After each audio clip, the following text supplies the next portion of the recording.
It always starts the same way. She looks at you, not at the man standing before her, but at the potential she sees hiding beneath your skin. You feel it in the way she smiles, don't you? That glint of fascination. Or is it ambition? You think you're being chosen, but you're not. You're being crafted, sculpted, molded into the man she's already decided you could become. You think you're being loved, but really, you're being made. And when you fail to fit the mold, when the cracks in her vision of you start to show, she doesn't see you as flawed. She sees you as broken, replaceable. You were never her masterpiece. You were just the canvas she thought she could perfect. And Carl Jung, he warned you, not with the hopeful words of an idealist, but with the calculated precision of a man who spent his life peering into the shadows of the human psyche. Jung understood that people don't always fall in love with reality. They fall in love with projections, versions of themselves or others that they craft to fit a need, a fantasy, an unconscious desire. And the scariest part? Most of them don't even realize they're doing it. You might think she's choosing you, but what she's actually choosing is the version of you she's created in her own mind, a psychological puppet who exists to play a role in her private movie. And when you stop fitting the script, she doesn't change the story. She changes the actor. Jung called this projection, the unconscious transfer of one's own desires, fears, or unresolved conflicts onto another person. And when a woman projects her ideal man onto you, it feels intoxicating at first. You're seen as strong, capable, different from the rest. You're the answer to her silent prayers, the embodiment of her deepest dreams. But you're not being seen. You're being idealized. You're being positioned as the hero in a story you didn't write. And when you inevitably reveal your imperfections, when the mask slips and the real you comes to light, she doesn't mourn the relationship. She mourns the loss of the fantasy. Jung knew that every woman carries within her an animus, the inner masculine image that shapes her perception of men. When that animus is immature or unchecked, it becomes a tyrant. It distorts reality and dictates her attraction not to men, but to symbols of masculinity. That's why some women are drawn to dangerous men, because the animus, unrefined and unintegrated, is not rational. It doesn't seek compatibility. It seeks domination or mystery. It romanticizes conflict, craves challenge, and is captivated not by stability, but by power. And you? You fall for it because nobody taught you to spot it. You confuse being desired with being understood. You mistake being chosen with being truly known. You believe her words when she says, "You're different," when in reality you're just the latest face she's cast to fulfill a role she's been rehearsing since she was a child. And when the fantasy collapses, when the mask slips, you're left confused, betrayed, and humiliated, wondering what you did wrong. But you didn't do anything wrong. You just stopped being a convincing actor in someone else's play. Jung's work revolved around understanding the unconscious, the vast, uncharted territory of the human mind, where hidden desires, fears, and instincts reside. He discovered that most people live unaware of their own shadows, the parts of themselves they refuse to acknowledge because they're too painful or too shameful. But those shadows don't disappear just because they're ignored. Instead, they shape how we relate to others, how we choose partners, how we react to love and loss. A woman who hasn't confronted her own animus projects her unresolved conflicts onto men. She doesn't know she's doing it. It feels natural to her, like fate. And you? You're caught in the crossfire. You become the canvas for her unresolved fantasies, her fractured self-image. She doesn't love you. She loves what you symbolize. The moment you reveal your human flaws, you shatter her illusion. You break the spell, and she doesn't know how to handle that because it wasn't supposed to end this way. You were supposed to be perfect.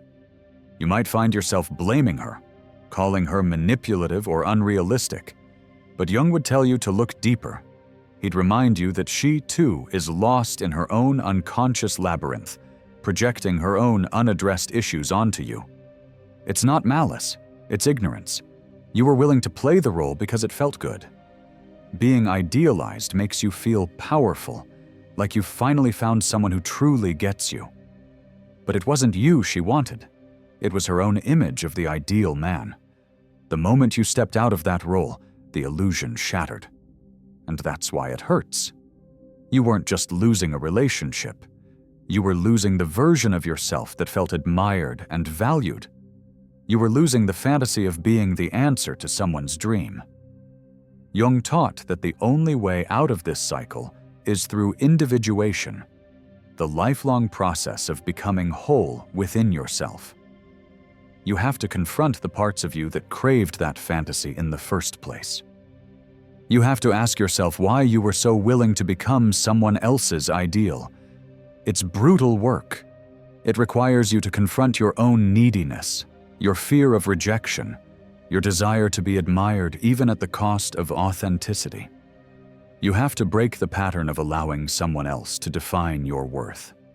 Because here's what Jung knew, that most people will never understand. You don't become a man by being chosen. You become a man by choosing yourself. You don't earn your worth through someone else's affection.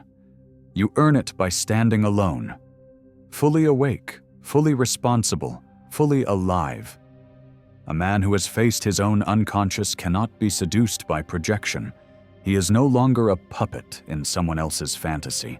He is the author of his own reality. And until you reach that point, you will always be vulnerable to being recast, replaced, and rewritten in someone else's script. When the illusion shatters, when you're left staring at the wreckage of what you thought was love, you're tempted to blame her entirely. You want to say she was manipulative, shallow, deceptive. You want to believe that she knowingly led you on, creating a fantasy just to watch you fall. But the truth is rarely that simple. Jung would tell you that projection is rarely intentional. It's a defense mechanism, a way to cope with unresolved pain and unconscious fears. When she saw you as the perfect man, she wasn't lying to you. She was lying to herself. She needed to believe that someone like you could complete her, could fix whatever felt broken inside. But here's the uncomfortable truth. You allowed yourself to be cast in that role. You enjoyed being the ideal. You reveled in the feeling of being admired, of being wanted. You played along because it felt good to be chosen, even if the choice wasn't based on reality. This is where you have to confront your own complicity. Why did you need to be seen as perfect? Why did you cling to the illusion even when cracks began to show? Was it because you didn't believe that being yourself would be enough? Jung believed that much of our pain comes from our refusal to face the shadow, the part of ourselves that harbors our insecurities, fears, and suppressed emotions. Instead of acknowledging that you felt unworthy, you took comfort in someone else's idealization. Instead of being real, you became the character she wanted, hoping that if you played the part well enough, it would become true. But living as someone else's fantasy is exhausting. It chips away at your authenticity until you don't recognize yourself anymore. You become hyper-aware of every flaw, every weakness, terrified that if she sees the real you, she'll walk away. The irony is that by trying to be her perfect man, you became less of a man and more of a performer. You weren't rooted in your own reality. You were trying to match her vision. And when the mask slipped, it wasn't just her illusion that crumbled. It was your own sense of identity. Jung warned that when you sacrifice your true self to fit someone else's expectations, you're not just betraying yourself. You're sabotaging any chance of real connection. You're not building a relationship. You're building a performance. And performances, no matter how convincing, eventually fall apart. You've been trained to believe that being chosen is the ultimate validation, that if someone picks you, it must mean you're worthy. But that's the fallacy. The dangerous myth that someone else's choice can define your value. Think back to your past relationships. How often did you compromise your own desires just to feel chosen? How often did you ignore red flags just to maintain the illusion that you were special to her?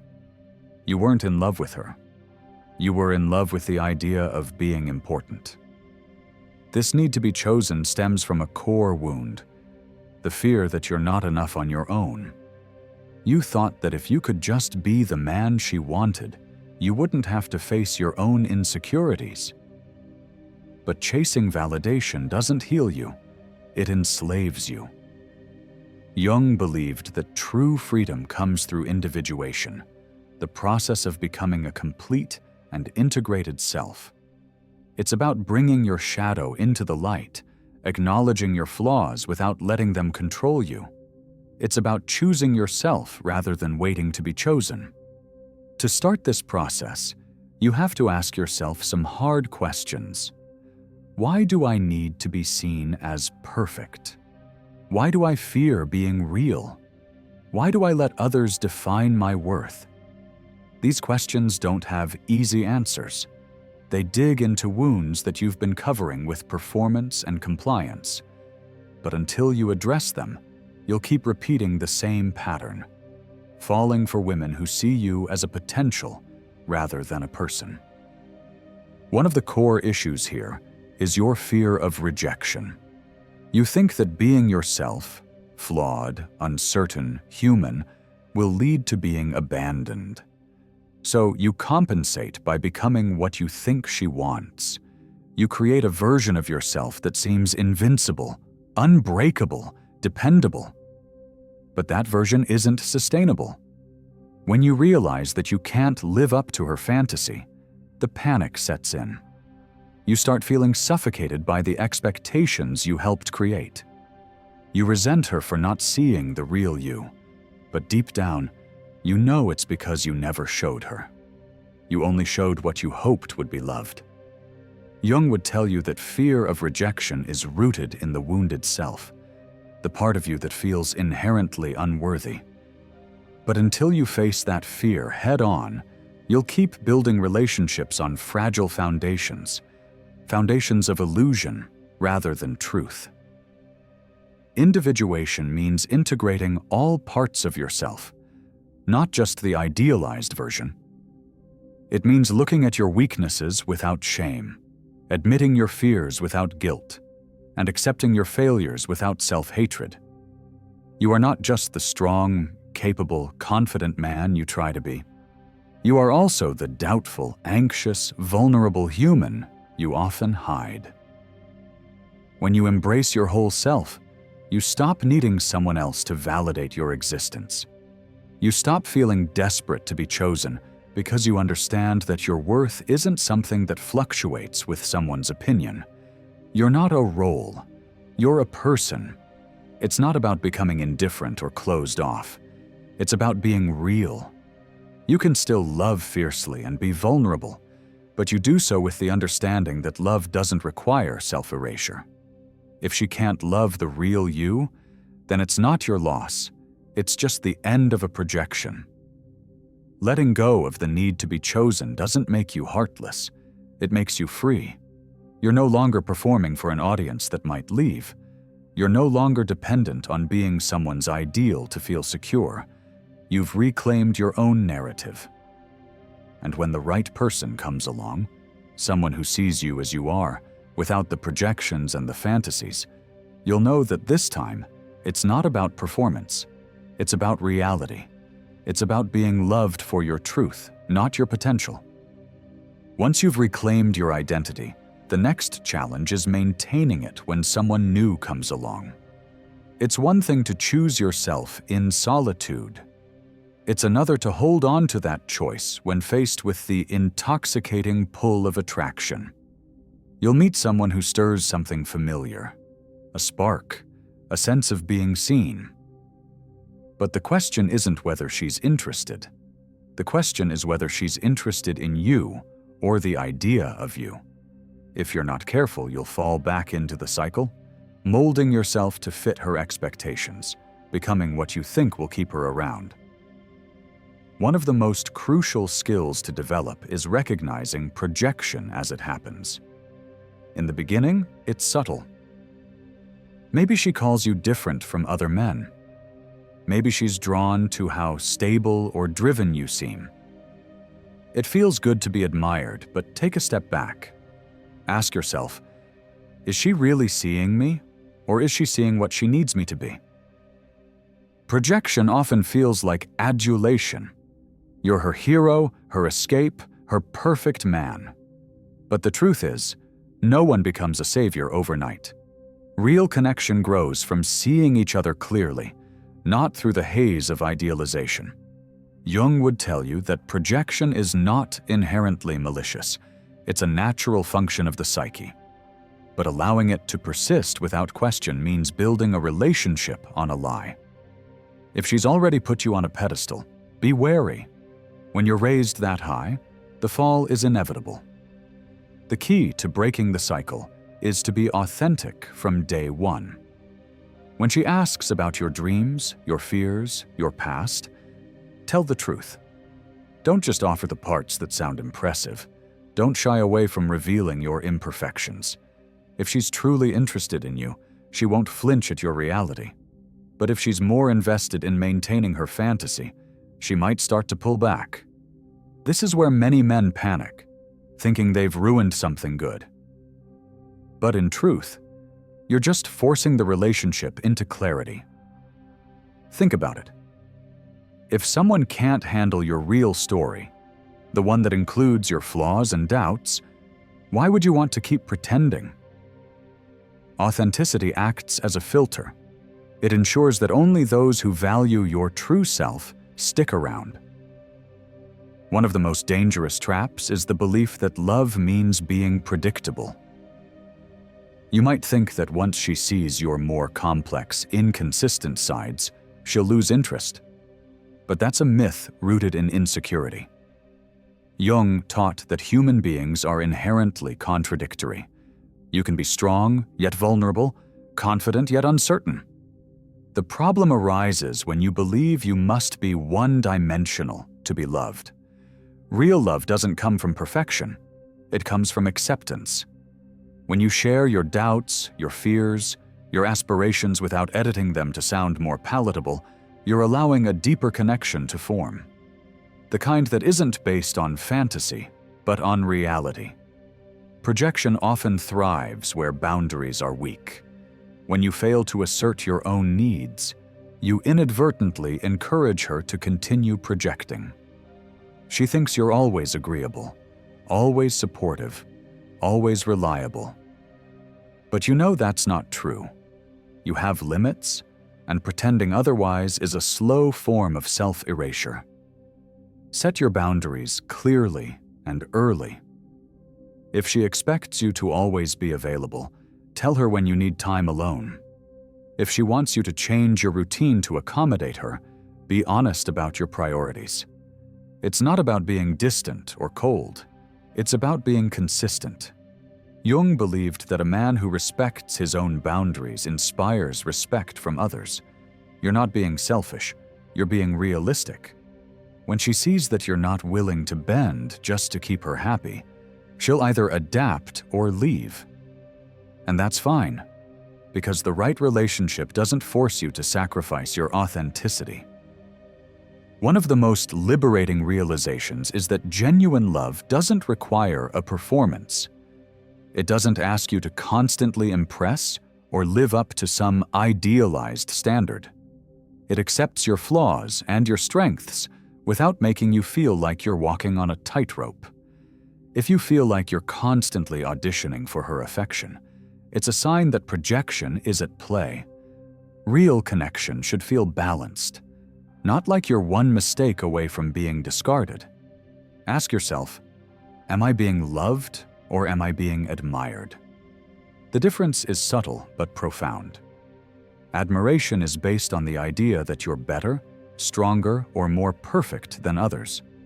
Love, on the other hand, acknowledges your humanity. Jung's concept of individuation is about integrating all aspects of yourself into a unified whole. In relationships, this means showing up as a complete person, not just as the hero, the provider, or the protector. You're also allowed to be confused, hurt, or vulnerable. Communicate honestly about your fears, your doubts, and your ambitions. Don't shape your stories to sound infallible. If she's genuinely invested in you, she'll appreciate the honesty. If she's only invested in her version of you, she'll withdraw. Either way, you're not compromising your identity to maintain an illusion. You might think that being honest will drive her away, but the reality is far more nuanced. If honesty makes her leave, it means she wasn't committed to you, just the idea of you. And if staying means constantly performing, what are you really holding on to? When you let go of the fear of being left, you reclaim your power. You're no longer the man who bends, breaks, or reshapes himself to fit someone else's desires. You're the man who stays rooted, regardless of who stays or goes. You won't always get the reassurance you crave. Sometimes your truth will push people away, but that's not a failure. It's a filter. It shows you who can handle your reality and who can't. When you learn to validate yourself, you stop needing someone else's approval to feel whole. You stop performing and start being. And when love finds you, it won't be a game of meeting expectations. It will be a mutual choice, grounded in truth rather than fantasy. The greatest lesson Jung left behind is that true freedom comes not from being chosen, but from choosing yourself. Real love, the kind that endures, isn't born from projection or performance. It's born from two complete individuals who choose to walk together without losing themselves in the process.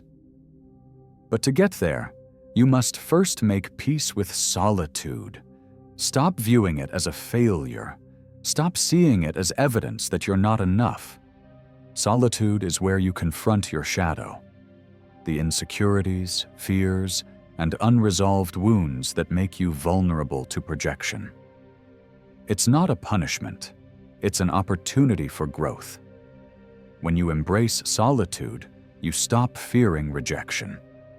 You understand that being alone doesn't mean being unwanted. It means being self-sufficient. You don't need someone else to validate your existence because you've learned to value your own company.